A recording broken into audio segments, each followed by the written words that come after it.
مناجات مقبول میں دعائیں تو بہت ساری ہیں، اور ہر دعا ایسی ہے کہ اللہ تبارک و تعالیٰ اپنے فضل و کرم سے قبول فرما لے تو دنیا و آخرت کی ہماری بلائیوں کا دروازہ کھل جاتا ہے۔ اس لیے ادعیہ مسنونہ جو رسول کریم سرورد عالم صلی اللہ علیہ وسلم نے مانگی اور جو قرآن کریم نے تلقین فرمائی، ان کو ہم پڑھتے ہیں، دعا مانگتے نہیں، پڑھتے ہیں۔ مثلا مناجات مقبول اگر معمول میں شامل ہے، ایک منزل پڑھنی ہے تو وہ پڑھ جاتے ہیں، جیسے قرآن کریم کی تلاوت ہوتی ہے اس طریقے سے تلاوت کر لی، پڑھ گئے۔ لیکن دعا پڑھی نہیں جاتی، دعا مانگی جاتی ہے۔ اللہ تبارک و تعالی سے ایک سائل بن کر، بھکاری بن کر مانگنا پڑتا ہے، وہ تو ہے دعا مانگنا۔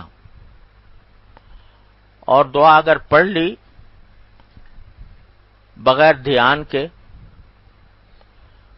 تو برکت سے تو خیر وہ بھی خالی نہیں، کیونکہ نبی کریم سرورد عالم صلی اللہ علیہ وسلم کے الفاظ ہیں یا قرآن کریم کے الفاظ ہیں، ان لفظوں میں بھی بڑی برکت ہے۔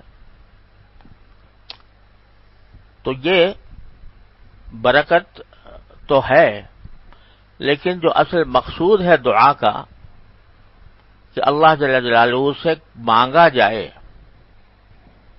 وہ صرف پڑھ لینے سے حاصل نہیں ہوتا۔ ایک حدیث میں بھی آتا ہے کہ ایک روایت میں ہے کہ نبی کریم صلی اللہ علیہ وسلم کا ارشاد نقل کیا گیا ہے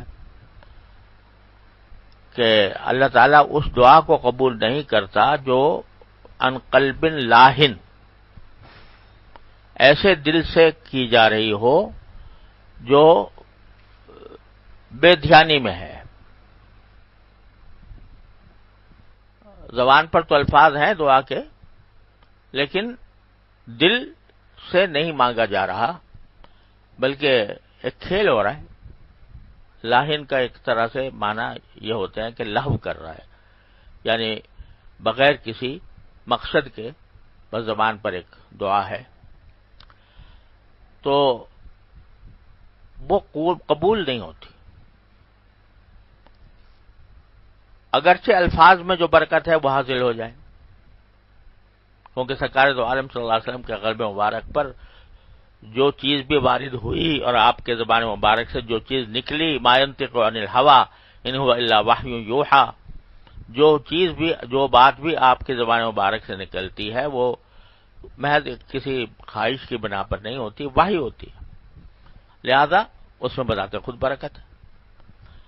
لیکن جو مقصود ہے دعا کا کہ جو چیز مانگی جا رہی ہے وہ آدمی مانگے طالب بن کر، سائل بن کر، بھکاری بن کر اللہ تعالیٰ کی بارگاہ میں، وہ مقصد بے دھیانی سے پڑھنے میں حاصل نہیں ہوتا۔ اسی لیے میں اپنے ساتھیوں سے عرض کیا کرتا ہوں کہ جب مناجات مقبول کی منزل روزانہ اگر عادت ڈالی جائے اور ہمارے طریق میں، ہمارے سلسلے میں جو ایک سالک کو جو چیزیں تلقین کی جاتی ہیں ان میں یہ بھی ہے کہ مناجات مقبول کی کم از کم ایک منزل روزانہ پڑھے،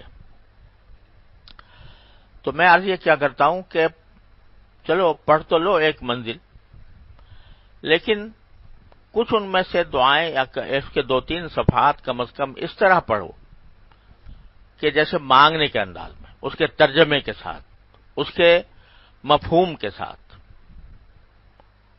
تو اس کا مزہ ہی کچھ اور ہوگا، اس کے فوائد ہی کچھ اور ہوں گے۔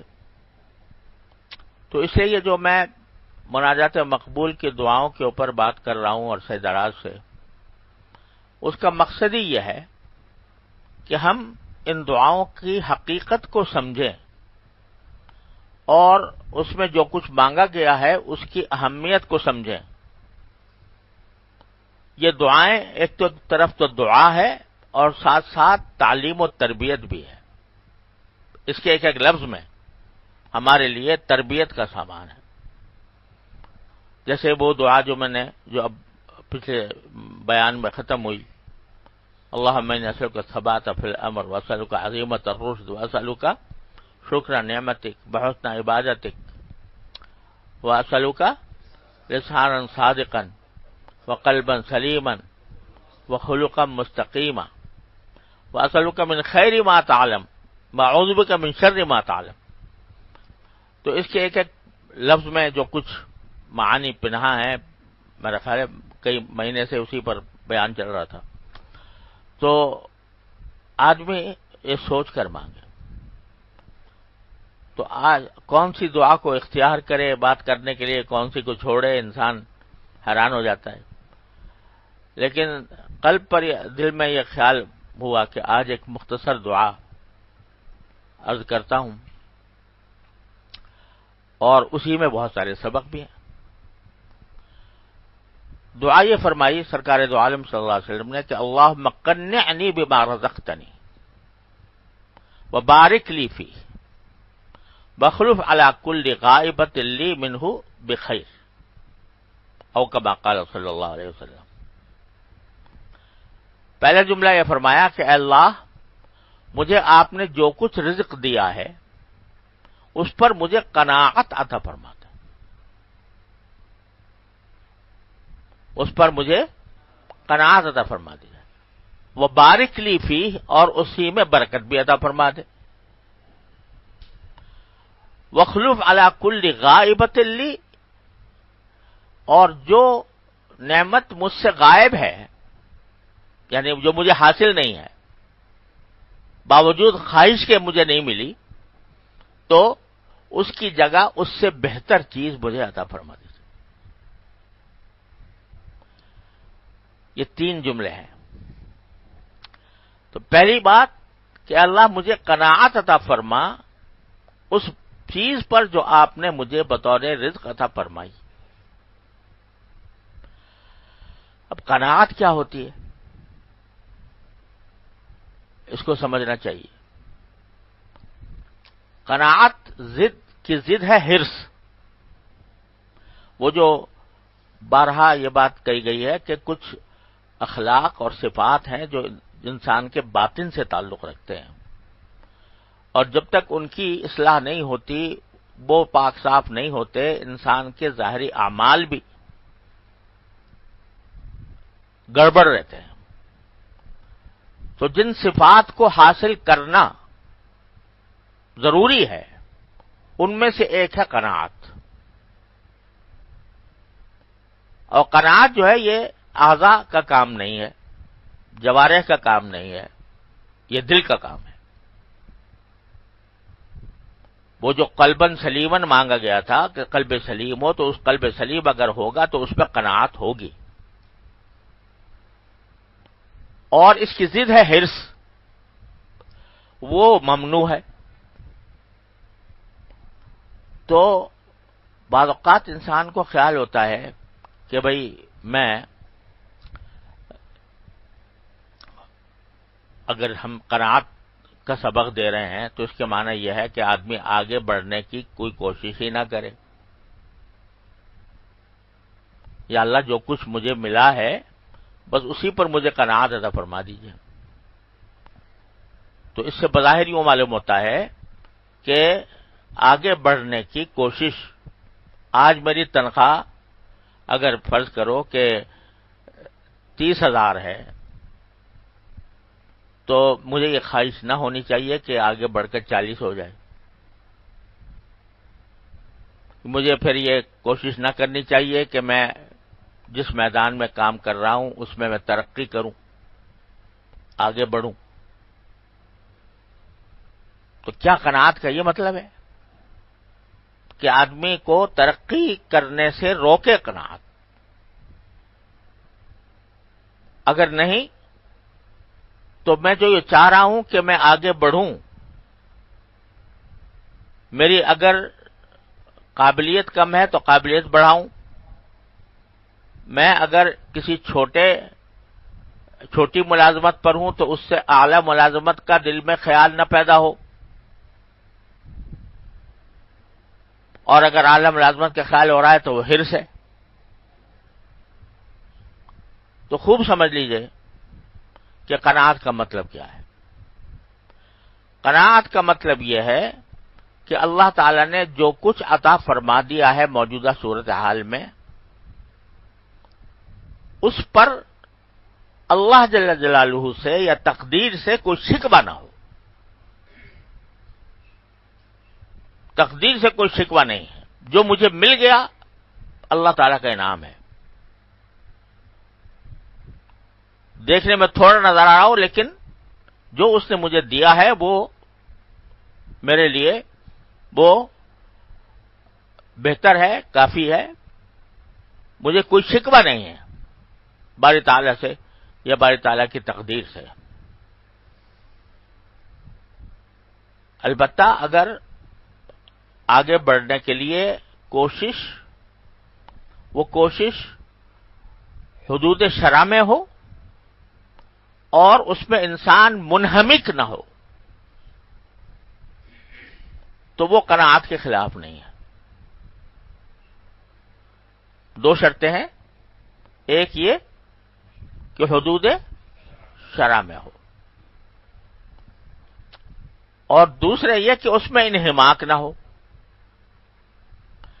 اس کو رسول کریم سرور عالم صلی اللہ علیہ وسلم نے ایک اور حدیث میں اس کی تفسیر فرمائی کہ اجملوا فی الطلب فتوکلوا علیہ، کہ طلب کرنے میں، کوئی بھی چیز طلب کر رہے ہو تو اس طلب کرنے میں اجمال سے کام لو۔ اجمال کے معنی یہ کہ ظاہری طور پر جو اس کا راستہ نظر آتا ہے جائز حلال، بس اس پر اکتفا کرو۔ یہ نہیں کہ دل پہ دماغ پہ دھن سوار ہو گئی کہ مجھے تو یہ مرتبہ حاصل کرنا ہے، مجھے یہ منصب حاصل کرنا ہے، مجھے اتنی دولت بنانی ہے، میرا اتنا بڑا مکان ہونا چاہیے، اتنا بڑا بنگلہ ہونا چاہیے، اتنی بڑی کار ہونی چاہیے، بلکہ اجملوا فی الطلب، یعنی طلب میں اجمال سے کام لو۔ اجمال کے معنی یہ ہے کہ جو سیدھا سیدھا سا راستہ ہے کوئی طلب کرنے کا، وہ انسان اختیار کر لے، وہ جائز ہے، وہ قناعت کے خلاف نہیں ہے۔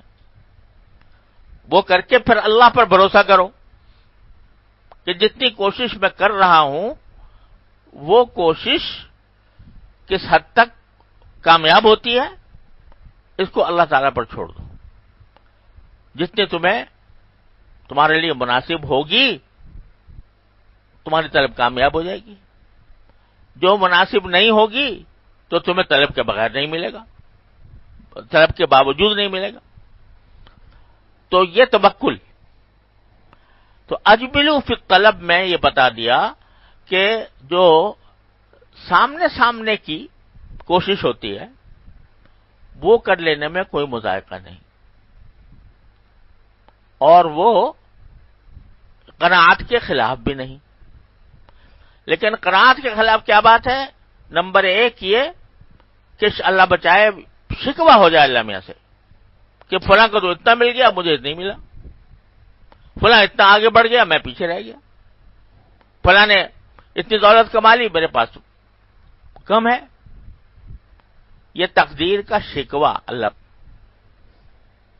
تعالی سے شکوہ رکھنا، یہ اللہ تعالی سے شکوہ رکھنا بہت بڑا گناہ ہے۔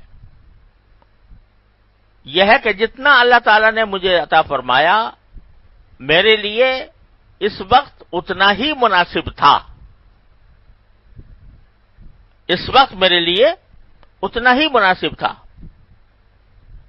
البتہ مجھے اللہ تعالیٰ نے جائز طریقوں سے آگے بڑھنے کی ممانعت نہیں کی، گناہ اس کو گناہ قرار نہیں دیا، تو میں جائز طریقے سے جتنا مجھ سے ہو سکے گا وہ آگے بھی بڑھنے کی کوشش کر لوں گا، لیکن اس پر مطمئن رہوں گا کہ اگر مجھے باوجود کوشش کے نہیں ملا تو وہ باری تعالیٰ کی مشیت ہے اور اس پر میں راضی رہوں گا۔ لوگ درخواستیں دیتے ہیں کہ بھئی ہمیں ترقی کر دی جائے، ہمیں فلاں منصب پر فائز کر دیا جائے، تو یہ طلب کوئی مضر نہیں ہے، معمول کے مطابق ہے، لیکن اب اس کو طلب کو پورا کرنے کے لیے دن رات دھن سوار ہے، انہماک ہو گیا ہے، کہیں سے سفارش کرواؤں، کہیں سے کوئی ذریعہ ایسا لگاؤں کہ درخواست منظور ہو جائے ضرور، تو کوئی اسی میں دن رات آدمی کھپا ہوا ہے، کبھی یہاں بھاگ رہا ہے، کبھی وہاں بھاگ رہا ہے، تو طلب میں اجمال یعنی انہماک نہ ہو کہ دن رات اسی کی دھن سوار رہے دماغ کے اوپر۔ ایک مناسب طریقے سے کوشش کر لی، کامیاب ہو گئی، اللہ کا شکر، نہیں ہوئی تو قناعت، جو کچھ دے دیا اللہ نے اس پر آدمی قانع رہے۔ اس کے مقابلے میں حرص کیا ہے؟ حرص یہ ہے کہ اس میں دنیا کے اندر دنیا کی جتنی چیزیں مجھے میسر ہیں فوراں کو اتنے زیادہ ہیں تو مجھے بھی اتنی ہی ہونی چاہیے، اور جب تک اتنی نہیں ہو جائیں گی تو میں شکر ادا نہیں کروں گا، شکر ادا نہیں کروں گا، شکر اس وقت ادا کروں گا جب مجھے اتنی مل جائے۔ تو وہ بندہ جو حرص والا ہوتا ہے اس کو اللہ بچائے، اللہ معاف کرے، شکر کی توفیق نہیں ہوتی۔ اور اسی واسطے میں کہا کرتا ہوں کہ شکر جو ہے وہ بہت سے باطنی امراض کا علاج ہے۔ تو یہ جو دل میں شکوے پیدا ہوتے ہیں کہ فلاں چیز مجھے نہیں ملی، فلاں چیز مجھے حاصل نہیں ہوئی، یہ شکوے در حقیقت باری تعالیٰ کی مشیت کے اوپر شکوہ کرنا یہ ہے حرص، اللہ بچائے۔ البتہ جائز حدود میں طلب کرنے میں کوئی مذاق نہیں۔ اب یہ قناعت جو ہے، اچھا قناعت جو ہے یہ دنیا کے اندر ہے، دنیا کے اندر ہے کہ مال و دولت میں، جاہ و منصب میں، شہرت میں، ان چیزوں میں قناعت مطلوب ہے، جو کچھ مل گیا تو بس اللہ کا شکر ہے۔ لیکن حدیث میں فرمایا کہ دو چیزیں ایسی ہیں کہ جس میں حرص بہتر ہے، منہومان لا یشبعان، دو حریص لوگ ایسے ہیں جن کا پیٹ نہیں بھرتا کبھی، تو ان میں سے ایک وہ ہے کہ جس کو علم کی حرص ہو، اس میں آدمی ہر وقت اس فکر میں رہے کہ مجھے اور ملے اور ملے اور ملے، یہاں تک کہ نبی کریم سرورد عالم صلی اللہ علیہ وسلم سید الاولین والآخرین، سارے کائنات میں عالم ناس، ان کو بھی کہا جا رہا ہے کہ وقل رب زدنی علما، آپ یہ کہیے، یہ دعا مانگیے کہ میرے پروردگار مجھے علم میں میرے اضافہ کر دیجیے۔ سرکار تو عالم صلی اللہ علیہ وسلم بڑھ کے تو کسی کا علم ہو نہیں سکتا، لیکن آپ کو بھی فرمایا کہ یہ دعا کرو کہ مجھے اور مل جائے، تو اس میں یہ علم میں حرص، علم میں جو ہے وہ قناعت نہیں ہے، مطلوب نہیں ہے کہ جہاں پر رہ کر اے برادر بے نہایت درگہیز حد سے بربے می روی بربے مائز، کہ اے میرے بھائی یہ علم جو ہے اور تدین یہ ایک بے نہایت یعنی لا متناہی نہ ختم ہونے والی درگاہ ہے، نہ در ختم ہونے والی مسافت ہے، جہاں تک بھی پہنچ جاؤ وہاں پر کھڑے نہ رہو اور آگے بڑھو۔ تو یہ علم کے اندر قناعت مطلوب نہیں، اللہ تبارک و تعالی سے مانگنا بھی چاہیے اور کوشش بھی کرتے رہنا چاہیے کہ علم میں اضافہ ہو۔ دوسرے، مال کی حرص اپنی ذات کے لیے نہیں بلکہ نفع رسانی کے لیے، مخلوق کے لیے، کہ مجھے اس طرح ملے کہ میں اس کو اللہ کے راستے میں خرچ کر سکوں، اس نیت سے ہو۔ اب یہ نیت بھی بڑی خطرناک ہے، اس میں بھی شیطان جو ہے وہ راہ مار جاتا ہے کہ بھئی میں تو اس لیے مانگ رہا ہوں کہ میں خرچ کروں اللہ کے راستے میں، لیکن حقیقت میں وہ دولت پرستی ہوتی ہے۔ تو یہیں پر ضرورت ہوتی ہے کسی مصلح کی، کسی مربی کی، جو یہ پہچانے کہ بھئی یہ ٹھیک نیت سے کر رہا ہے یا بری نیت سے کر رہا ہے۔ بہرحال تو پہلے تو اللہ جل جلالہ نے، نبی کریم سرورت عالم صلی اللہ علیہ وسلم نے مانگی قناعت۔ حالانکہ رسول کریم صلی اللہ علیہ وسلم سے بڑھ کے قناعت کرنے والا کون ہوگا؟ آپ کو پیشکش کی گئی فرشتوں کی طرف سے کہ اگر آپ چاہیں تو یہ احد کا پہاڑ آپ کے لیے سونے کا بنا دیا جائے۔ باقاعدہ پیشکش ہوئی، احد کا پہاڑ سونے کا بنا دیا جائے آپ کے لیے۔ آپ نے مجھے نہیں چاہیے، مجھے تو بلکہ میں یہ ہے کہ یہ میں اس میں خوش ہوں کہ ایک دن پیٹ بھر کے کھاؤں اور ایک دن پیٹ بھر کے نہ کھاؤں۔ اللہ اکبر۔ میں نے ایک نعت میں ایک دو شعر کہے ہیں جس کا معنی یہ ہے، مطلب یہ ہے کہ سرکار دو عالم صلی اللہ علیہ وسلم کو ساری دولتیں آپ کے قدموں میں ڈھیر کی جا سکتی تھیں اور پیشکش بھی کر دی گئی کہ پورے پہاڑ کو سونے کا بنا دیں، مگر آپ نے فقر اختیار کیا، آپ نے مسکنت اختیار فرمائی۔ یہ اگر نہ کرتے بلکہ دولت جمع کر لیتے اللہ تبارک و تعالیٰ کی طرف سے جو پیشکش ہوئی تھی، تو کیا ہوتا کہ غریب کا تو کہیں ٹھکانہ نہیں تھا۔ اب غریب کو بھی یہ حوصلہ دلا دیا کہ تو میری برادری میں ہے۔ غریب کو یہ حوصلہ دلا دیا کہ تو میری برادری میں ہے۔ اب اس سے بڑی عزت کیا ہوگی کہ رسول کریم صلی اللہ علیہ وسلم کسی کو اپنی برادری میں شامل فرمائے۔ تو آپ نے تکلیفیں جھیل لی، مشقتیں اٹھا لی، فاقے جھیل لیے۔ حضرت عائشہ صدیقہ رضی اللہ عنہا فرماتی ہیں کہ 3 مہینے گزر جاتے تھے، ہمارے گھر میں آگ نہیں جلتی تھی، اور گزارا کائے پر ہوتا تھا؟ پانی پر اور کھجور پر، التمر والماء۔ مہینے گزر جاتے تھے۔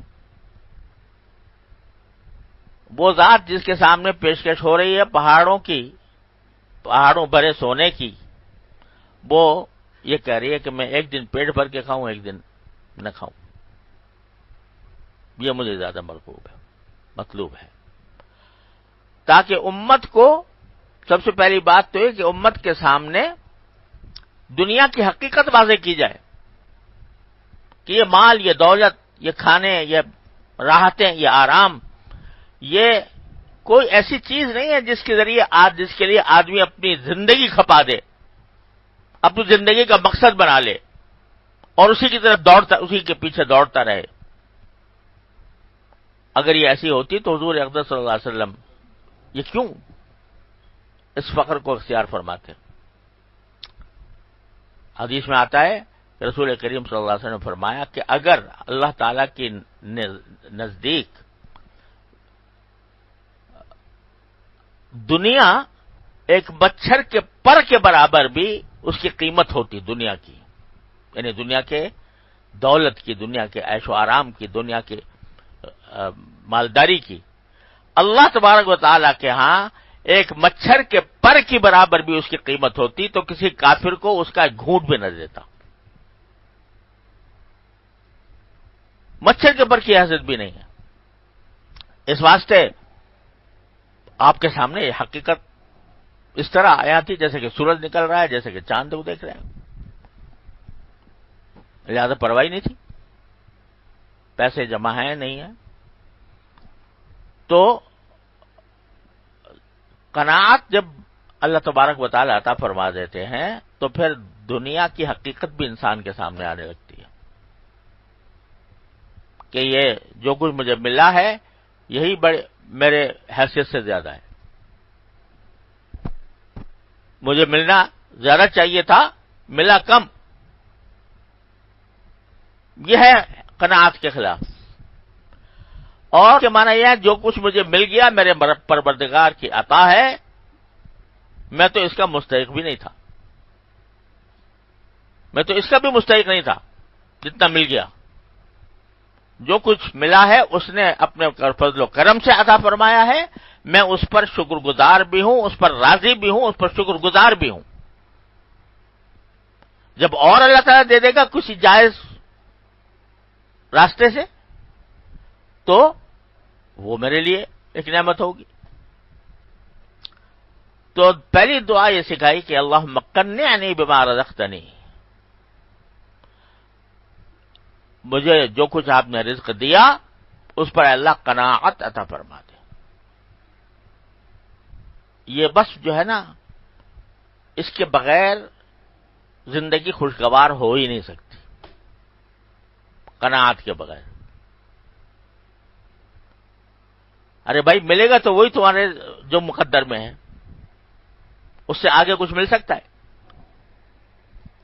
لیکن اگر اس غم میں پڑ گئے کہ مجھے یہ نہیں ملا، مجھے وہ نہیں ملا، مجھے یہ بھی چاہیے، مجھے وہ بھی چاہیے، اور اسی غم میں زندگی گزار دی تو غمگین زندگی گزارو گے ساری آخر تک۔ حضرت عون رحمۃ اللہ علیہ ایک بڑے جلیل القدر محدث ہیں، وہ فرماتے ہیں کہ ایک وقت تھا جس میں مالداروں کے ساتھ اٹھتا بیٹھتا تھا، زیادہ تر میرا اٹھنا بیٹھنا مالداروں کے ساتھ ہوتا تھا، تو ہر وقت غم میں رہتا تھا، اس واسطے کہ دیکھتا ہوں تو اس کا کپڑا میرے کپڑے سے اچھے، اس کی سواری میری سواری سے اچھی، اس کا گھر میرے گھر سے اچھا، تو ہر وقت یہ غم طاری رہتا تھا کہ اس کو تو وہ تو ایسی شاندار گھر میں رہ رہا ہے، میرا گھر ایسا ہے، وہ اتنے اچھے کپڑے پہنتا ہے، میرے کپڑے ایسے ہوتے ہیں، وہ ایسی شاندار سواری پر سوار ہوتا ہے، میری سواری ایسی کم معمولی ہے، تو غم میں زندگی گزر رہی تھی۔ بعد میں نے جو فقراء کی صحبت اختیار کی، یعنی ایسے لوگوں کے ساتھ اٹھنے بیٹھنا شروع کر دیا جن کی مال دولت کم تھا، تو اب زندگی خوشگوار ہو گئی، کیونکہ دیکھتا ہوں اس کے پاس تو یہ بھی نہیں ہے جو اللہ نے مجھے دے دیا۔ جب اس کی طرف دیکھتا ہوں تو پتہ چلتا ہے کہ اس کا گھر تو مجھ سے بھی تنگ ہے، اس کی سواری تو مجھ سے بھی کمزور ہے، اس کے کپڑے تو میرے سے بھی خراب ہیں، اس کا کھانا تو میرے سے بھی نیچے درجے کا ہے۔ یا اللہ تیرا شکر ہے کہ مجھے ایسا نہیں بنایا۔ تو حدیث میں یہ تلقین فرمائی گئی رسول کریم صلی اللہ علیہ وسلم کی طرف سے کہ دین میں ہمیشہ اپنے سے اعلیٰ لوگوں کی طرف دیکھو، دین کے معاملے میں اپنے سے اعلیٰ لوگوں کی طرف دیکھو، یعنی جو تم سے زیادہ عبادت گزار ہیں، تم سے زیادہ متقی ہیں، تم سے زیادہ پرہیزگار ہیں، تم سے زیادہ عبادت کرنے والے ہیں، ان کی طرف دیکھو، تو شوق پیدا ہوگا کہ میں بھی اس طرف آگے بڑھوں. اور دنیا کے معاملے میں ہمیشہ اپنے سے نیچے والے آدمی کی طرف دیکھوں. کیونکہ اگر معاملہ یہ بن گیا کہ میں دماغ میں اپنے بہت اونچا معیار بنا لیا تو اس کی تو کوئی حد و نہایت نہیں ہے نا. اتنا بڑا بن جاؤں, اتنا مالدار بن جاؤں, اور مل بن سکتے نہیں ویسے, تو ساری زندگی غم میں گزرے گی. قناعت کے سوا خوشگوار زندگی گزارنے کا کوئی راستہ نہیں. تو اللہم مکنعنی بما رزقتنی, اے اللہ مجھے اس پر قناعت عطا فرما جو بھی آپ نے مجھے عطا فرما دیا. اب چھوٹی سی دعا ہے, اردو میں مانگ لو, یا اللہ مجھے قناعت عطا فرما, دنیا کے معاملے میں قناعت عطا فرما. اس کے ساتھ ایک اور جملہ بڑھا دیا, وَبَارِكْ لِي فِيهِ, جو کچھ آپ نے مجھے عطا فرمایا اس پر قناعت بھی عطا فرما دیجئے کہ دل میں کوئی شکوہ نہ ہو اور کوئی حرص نہ ہو, جو ناجائز حرص نہ ہو, اور جو کچھ عطا فرمایا اسی میں برکت دے دیجئے, اسی میں برکت دے دیجئے.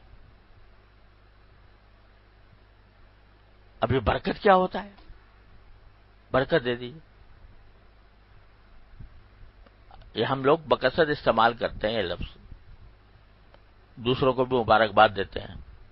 کسی کی شادی ہو گئی تو اس کو کہتے ہیں مبارک ہو, کسی کا گھر بن گیا تو وہ اللہ مبارک کرے, کسی کو کوئی سواری مل گئی تو اللہ تعالیٰ مبارک کرے, کسی کو اعلیٰ منصب مل گیا تو اللہ تعالیٰ مبارک کرے. کہتے تو ہم سب ہیں یہ جملہ, لیکن برکت کا صحیح معنی اور برکت کا صحیح مفہوم عام طور سے پوری طرح ذہن میں نہیں ہوتا. یہ برکت ایسی چیز ہے کہ پیسوں سے نہیں خریدی جا سکتی. برکت ایسی چیز ہے جو اپنی قوت بازو سے حاصل نہیں کی جا سکتی. یہ محض اللہ جل جلالہ کی عطا ہوتی ہے. برکت کیا ہے؟ برکت یہ ہے کہ پہلے تو جو چیز ملی ہے وہ اس کا اپنا مقصد پورا کرنے والی ہو. جو چیز ملی ہے وہ صحیح مقصد پورا کرے, تنگ نہ کرے. اگر گاڑی ملی ہے مثلا تو اس کی برکت کیا ہے کہ یہ نہ ہو کہ روز وہ دھکے لگانے پڑ رہے ہیں اس کو, سمجھے نا, اور روز اس کو کہیں ورک شاپ میں لے جانا پڑ رہا ہے. جو مقصد گاڑی کا ہے وہ پورا کرے. جو چیز بھی حاصل ہوئی اس کی برکت ہونے کے معنی, پہلے معنی یہ ہے کہ اس کا جو مقصود ہے وہ حاصل ہو جائے اس سے. برکت کے معنی یہ کہ گھر کا سے جو مقصود ہے, قرآن کریم میں فرمایا سکنا, جس سے سکون حاصل ہو, وہ ملے, سکن حاصل ہو. اور اگر ایسا گھر ہو گیا کہ جو ہے تنگی ہے اس میں, یا آج کہیں سے پانی ٹپک رہا ہے, کل کو کہیں سے پانی ٹپک رہا ہے, کہیں سے کوئی گڑبڑ پیدا ہو گئی, تو اس میں برکت نہیں ہوئی اس میں. تو برکت کا ایک معنی یہ ہے کہ جس چیز کے لیے جس کام کے لیے جو چیز وضع ہوئی ہے وہ پورا کام کرے اپنے سے. اب یہ برکت جو ہے نا یہ پیسوں سے نہیں آتی. خریدنا ہے اعلی سے اعلی چیز, شاندار کار خریدنا ہے, لیکن جو اس کا اصل فائدہ تھا وہ حاصل نہ ہو سکا. دولت ہی لے لو, پیسہ, یہ پیسہ جو ہے بذات خود کوئی نفع پہنچانے والی چیز ہے. اس کو کھا سکتے ہو, اس کو پہن سکتے ہو. پیسہ جو ہے یہ تو کچھ اپنی ذات میں کوئی نفع پہنچانے والی چیز نہیں ہے. اس سے کوئی چیز خریدی جاتی ہے, اس سے کوئی راحت کی چیز حاصل کی جاتی ہے, تو اس کا کچھ فائدہ ملتا ہے. اب پیسہ تو ہے اور روز آدمی اپنا بینک بیلنس چیک کر رہا ہے کہ میرے بینک بیلنس میں آج اتنا اضافہ ہو گیا، آج اتنا ہو گیا، آج اتنا ہو گیا. الذی جمع مالا وعددہ، قرآن شریف کہتا ہے کہ جو مال جمع کرے اور گنتا رہے. تو گنتی گن رہا ہے روز، لیکن گھر میں بیماریاں کھڑی ہوئی ہیں. گھر میں بیماریاں کھڑی ہوئی ہیں، پیسے گن رہا ہے روز اتنے بڑھ گئے، اور معلوم ہوا کہ فلاں بیمار ہو گیا لہذا اسپتال لے کے جاؤ، وہاں پر اتنا پیسہ خرچ کر دیا. تو پیسہ تو ہے، لیکن جس کام کے لیے آیا تھا کہ راحت ملے، وہ راحت نہیں حاصل ہو رہی، برکت نہیں ہے. آج کی دنیا گنتی پہ چل رہی ہے، گنتی بڑھاؤ اپنی، لیکن اگر وہ گنتی جو بڑھی ہے اس سے جو چیز حاصل کر رہے ہو اس کا نفع نہیں مل رہا. میں تو اس پر بعض اوقات حیرت ہوتی ہے کہ بعض بڑے بڑے سرمایہ دار اور ان کے بڑے مال و دولت کے انبار اب دن رات اسی میں کھپے ہوئے ہیں، اور کیسے بڑھا دوں، اور کیسے بنا لوں، اور دن رات یہی فکر سوار ہے. گھر میں آرام کا موقع نہیں ملتا، گھر والوں سے بات کرنے کی نوبت نہیں آتی. اولاد کوئی ایک ملک میں ہے، کوئی دوسرے ملک میں ہے، کوئی تیسرے ملک میں ہے. بڑے فخر سے بتا رہے ہیں کہ جی میری فلاں اولاد جو ہے وہ تو جاپان میں ہے، اور فلاں امریکہ میں ہے، اور فلاں انگلینڈ میں ہے، اور وہاں ملاقات کبھی ہوتی نہیں. ارے بھائی، اولاد کس لیے تھی؟ اولاد اس لیے تھی کہ تمہارا سہارا بنے، اولاد اس لیے تھی کہ تمہارے کام آئے، تم اس کو دیکھ کر ٹھنڈک حاصل کرو. لیکن پیسے کے چکر میں ایک اولاد کہیں، دوسری اولاد کہیں، تیسری اولاد کہیں. تو بتاؤ یہ پیسے کا حاصل کیا؟ اس پیسے کا حاصل کیا جو انسان کو اپنی اولاد بھی دیکھنے کی توفیق نہ دے؟ تو برکت نہیں. پیسہ جس قرض کے لیے آیا تھا وہ یہ تھا کہ انسان کو راحت پہنچائے، وہ راحت کہاں گئی؟ اس لیے کہ برکت نہیں ہوئی. آپ دنیا کی ہر چیز کو دیکھ لو، اگر اس میں برکت نہیں ہے تو اس کا کوئی فائدہ حاصل نہیں ہوگا. حضرت تھانوی رحمۃ اللہ علیہ نے اپنے مواعظ میں ایک نواب صاحب کا حال لکھا ہے، جو واقعہ ہے کہ لکھنؤ کے نواب صاحب تھے اور دولت کے انبار تھے ان کے پاس، نوکر تھے، چاکر تھے، سواریاں تھیں، دولت تھی، عالیشان محل میں رہتے تھے. لیکن بیماری ایک ایسی لاحق ہو گئی کہ معالج نے بتایا کہ آپ کوئی غذا کھا نہیں سکتے، صرف ایک چیز کھا سکتے ہیں، وہ یہ کہ ململ کے کپڑے میں قیمہ رکھ کے اور اس کا جو رس نچوڑیں، بس وہ کھا پی سکتے ہیں. اب گھر میں پیسے بھی ہیں، کھانے کے انواع اور اقسام گھر میں موجود ہیں، نوکر چاکر موجود ہیں، باورچی موجود ہیں، اعلی سے اعلی کھانا پکا سکتے ہیں، مگر اپنے حصے میں جو آ رہا ہے وہ قیمے کا نچڑا ہوا رس بس. تو ایک دن وہ نواب صاحب اپنے محل کے بالکنی میں بیٹھے تھے، سامنے دریا گزر رہا تھا. لکھنؤ میں دریا ہے ایک، تو وہ دریا گزر رہا تھا. دریا کے پار دیکھا کہ ایک مزدور کسان جو میں کھیتوں میں کام کرتا تھا، وہ اپنا آیا ایک درخت کے نیچے، اور اس کے ساتھ میں اس کے ہاتھ میں دو موٹے موٹے روٹی نان، بڑے بڑے موٹے موٹے، اور ساتھ میں ساگ تھا.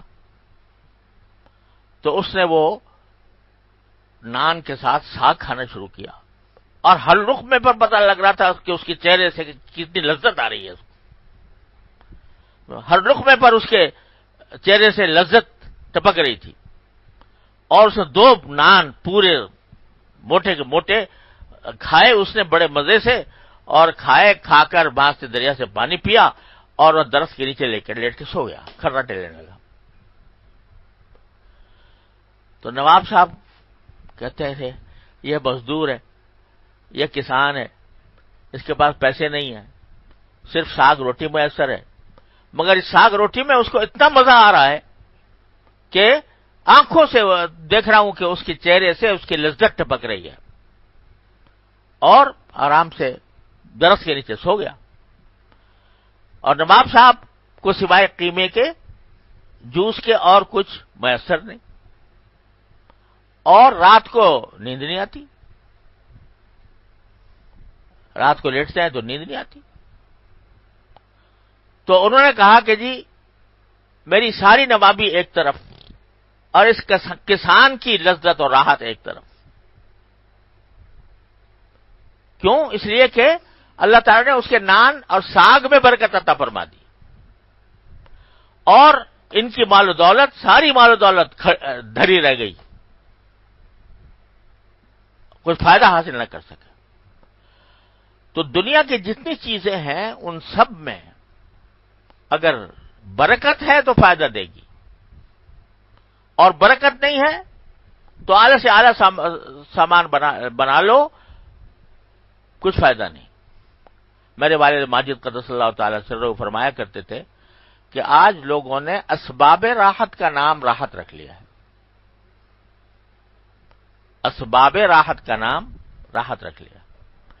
جو راحت کے اسباب ہیں، بھئی گھر ہے، مکان ہے، اچھا ہے، بستر اچھا ہے، صوفے ہیں، اعلی درجے کا بستر ہے، یہ اسباب ہے راحت کے، یہ بذات خود راحت نہیں ہے، یہ اسباب ہیں۔ اگر یہ ہو موجود اور راحت نہ ملے، کھانا ہے کھا نہیں سکتے، بستر ہے سو نہیں سکتے، تو راحت کہاں گئی؟ لوگ یہ سمجھ رہے ہیں کہ بھئی راحت کے اسباب جمع کرو جتنے ہو سکیں، لیکن راحت وہ تو خالص اللہ جل جلالہ کی عطا ہے، وہ پیسوں سے نہیں خریدی جا سکتی، وہ کہیں سے اپنے قوت بازو کے ذریعے حاصل نہیں کر سکتے۔ اس لیے کہا جاتا ہے کہ اللہ برکت عطا فرما دے۔ تو ایک تو برکت کے معنی یہ ہے کہ جس مقصد کے لیے جو چیز ہے اس مقصد کا فائدہ دے، اور دوسرے برکت کے معنی یہ ہے کہ تھوڑی چیز میں بھی زیادہ چیز کا مقصد حاصل ہو جائے۔ ہے چیز تھوڑی، لیکن اس کو اللہ تبارک و تعالی اس تھوڑی چیز میں بھی اللہ تبارک و تعالی اتنی راحت عطا فرما دیں جو بہت ساری چیزوں کے اندر مل کے بھی حاصل نہیں ہوتی۔ یہ ایک مشاہدہ ہے کہ حلال کمائی کے اندر اللہ تعالیٰ برکت رکھتے ہیں، جو حلال طریقے سے حاصل ہو، تو وہ تھوڑے میں بھی گزارا ہو جاتا ہے۔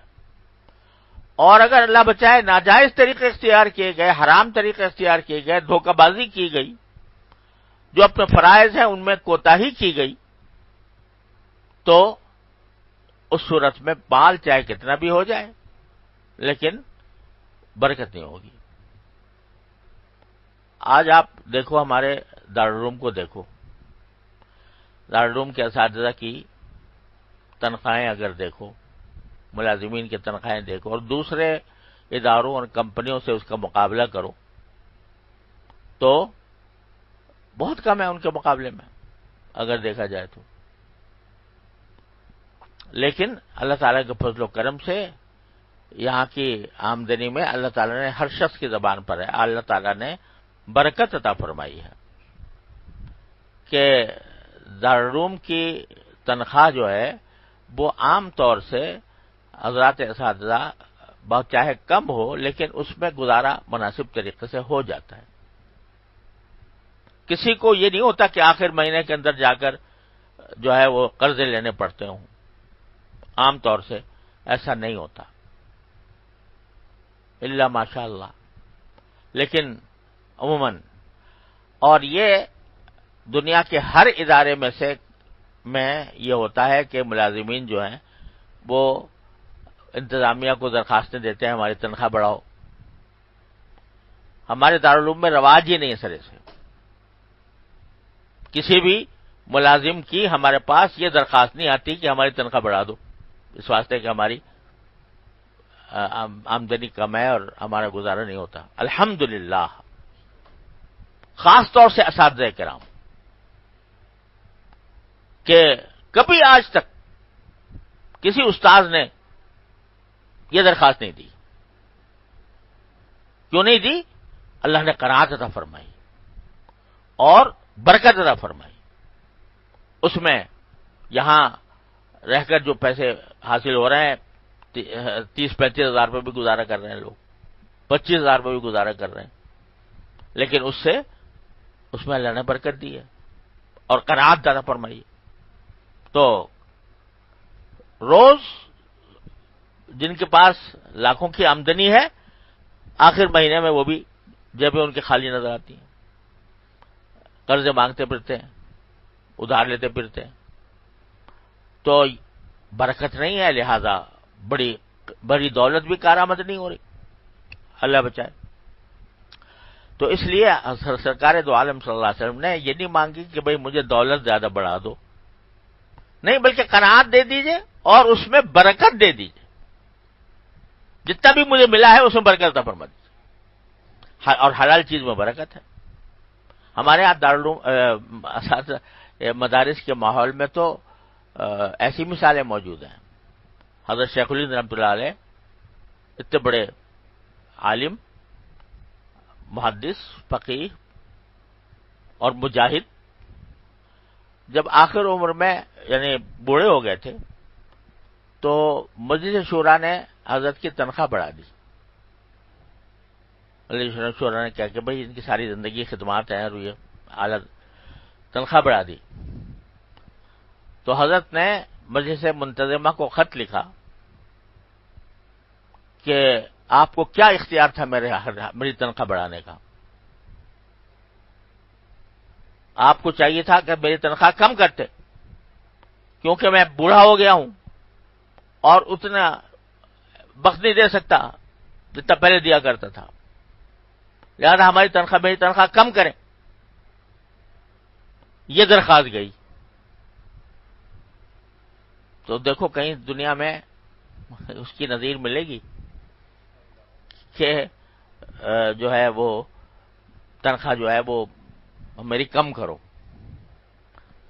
یہ نظیریں ہیں، لیکن یہ نظیر کہ یہ کہو درخواست گئی ہو کہ بھئی میری تنخواہ بڑھا دو. ہاں، اللہ تعالیٰ انتظامیہ کے دل میں ڈال دیتے ہیں تو وہ خود اپنے اللہ تعالیٰ ان کے ذریعے بڑھوا دیتے ہیں تنخواہ، لیکن درخواست نہیں آتی کسی کی. کیوں نہیں آتی؟ اس لیے کہ اللہ نے قناعت عطا فرمائی اور برکت عطا فرمائی. یہی دو چیزیں مانگی آپ نے، اللہم قنعنی بما رزقتنی وبارک لی فیہ، اور اس میں مجھے برکت عطا فرما دے. یہ دو چیزیں اگر مل جائیں تو کیا ہوگا؟ یعنی انسان کی زندگی خوشگوار، اس غم میں نہیں رہے گا وہ کہ بھئی فلاں چیز نہیں ملی، فلاں چیز نہیں ملی، فلاں چیز نہیں ملی. اس میں ہوگا کہ اللہ آپ نے دے دی، یہ دے دیا، یہی میرے لیے بہت بہت ہے، آپ کا شکر ہے، آپ شکر ادا ہوگا. اور دوسروں کی طرف دیکھتا رہے اور حرص کرتا رہے تو ناشکری ہوگی اور زندگی غموں سے بھر جائے گی. خوشگوار زندگی کا اس کے سوا کوئی راستہ نہیں. دو چیزیں، قناعت اور اللہ تعالی کی طرف سے برکت. تیسری چیز اور مانگ لی، بخلف علی کل غائبۃ بخیر. اے اللہ جو نعمت مجھے میسر نہیں ہے، خواہش ہے مگر مجھے میسر نہیں ہے، اور آپ کے مشیت میں نہیں ہے کہ وہ مجھے عطا فرمائے، آپ کی تقدیر میں نہیں ہے کہ وہ مجھے عطا ہو، مجھ سے غائب ہے، وہ میرے پاس موجود نہیں ہے، تو آپ اس کے بدلے میں مجھے اس سے اچھی چیز عطا فرما دیجیے۔ بخلو والا کل غائبۃ لی منہ بخیر، اس سے بھی اچھی چیز عطا فرما دیجیے۔ وہ اچھی دنیا کے اعتبار سے بھی ہو سکتی ہے اور آخرت کے اعتبار سے بھی اچھی ہو سکتی ہے۔ میں مانگ رہا ہوں ایک ایسی چیز مانگ رہا ہوں جو میری نظر میں تو اچھی ہے، لیکن اللہ تعالیٰ جانتے ہیں کہ اس کا انجام اس کے حق میں خراب ہوگا، وہ نہیں دے رہے۔ جیسے بچہ اگر چاقو مانگ رہا ہے کھیلنے کے لیے تو ماں باپ نہیں دیتے، کیونکہ جانتے ہیں کہ یہ اس کا غلط استعمال کرے گا، مہلک ہوگا۔ تو اسی طرح اللہ تبارک و تعالیٰ بعض اوقات انسان مانگ رہا ہوتا ہے لیکن جانتے ہیں کہ اس کے حق میں بہتر نہیں ہے، تو یہ دعا مانگی جا رہی ہے کہ اللہ اس کی جگہ مجھے کوئی اور اچھائی اور خیر عطا فرما دیجئے، وہ چاہے دنیا کی ہو چاہے آخرت کی ہو۔ تو 3 جملوں میں انسان کی زندگی کو پرمسرت بنانے کا، خوشگوار بنانے کا بہترین نسخہ یہ عطا فرما دیا، کیونکہ ملے گا تو وہی تمہیں جو لکھ دیا گیا ہے۔ حدیث میں آتا ہے کہ جب ویسے تو اللہ تعالیٰ کے علم ازلی میں تو شروع سے ہر آدمی کی تقدیر مقرر ہے، پتہ ہے، اللہ کے علم میں ہے، لیکن جب بچہ ماں کے پیٹ میں ہوتا ہے تو اس وقت فرشتہ ایک مرحلے پر جا کر جب وہ نطفہ جو ہے وہ علقہ بن جاتا ہے، پھر مضغہ بن جاتا ہے، تو مضغہ جب بنتا ہے تو اس وقت میں فرشتہ پوچھتا ہے اللہ تعالیٰ سے کہ یا اللہ اس کی عمر کتنی ہوگی، اس کے لیے رزق کتنا ہے، اور یہ شقی ہوگا یا سعید ہوگا، یہ ساری باتیں اللہ تعالیٰ اس وقت اس کو فرشتے کو بتا دیتے ہیں۔ تو جو اس فرشتے کو بتا دیا گیا اس سے ایک ذرہ تمہیں زیادہ نہیں مل سکتا، جو اس فرشتے کو بتا دیا گیا۔ تو اس لیے قناعت کے سوا کوئی راستہ نہیں۔ ہاں البتہ یہ دعا ضرور ہے کہ بھئی جو مجھے نہیں ملا اس کی جگہ کوئی دوسری بہتر چیز عطا فرما دیجئے، اور اللہ تعالیٰ بتا فرماتے، وہ بھی اللہ تعالیٰ کی تقدیر سے ہی ہوتی ہے، وہ بھی اللہ تعالیٰ کی تقدیر سے ہی ہوتی ہے کہ وہ اس سے بہتر چیز عطا فرما دیتے ہیں۔ تو بھائی یہ چھوٹی سی دعا ہے، 3 جملوں پر مشتمل ہے، اور اس میں کتنے بڑے سبق ہیں۔ قناعت حاصل کرنا، حرص سے دور رہنا، اللہ تبارک و تعالیٰ کی مشیت پر راضی رہنا، اور جو کچھ عطا ہوا ہے اس پر شکر ادا کرتے رہنا۔ اللہ تعالیٰ ہم سب کو اس کی توفیق عطا فرمائے۔